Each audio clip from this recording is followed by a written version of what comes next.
یہ عظیم سانحہ کربلا ہے جس پر بہت کچھ اختلافات ہیں.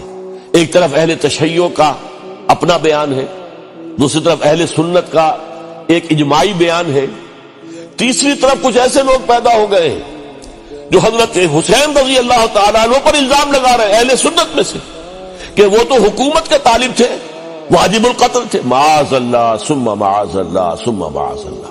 حضرت حسین رضی اللہ تعالیٰ عنہ نے جتنے بھی کوفی آئے ہوئے تھے نا، اکثر و بیشتر تو کوفے کے لوگ تھے، ان سے کہا کہ میں خود نہیں آیا، تم نے مجھے بلایا تھا.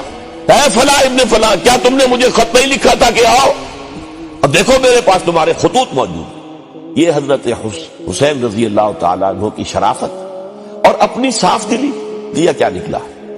اب انہیں پتا چل گیا کوفیوں کو، اگر اب حسین زندہ دمشق پہنچ گئے یزید کے پاس تو یہ ہم سب کا بھاڑا پھوڑ دیں گے، لہذا اب تو کسی صورت انہیں زندہ نہیں رہنے دینا. 72 آدمی تھے کل، تو کہلے لشکر حضرت حسین کا رضی اللہ تعالیٰ عنہ.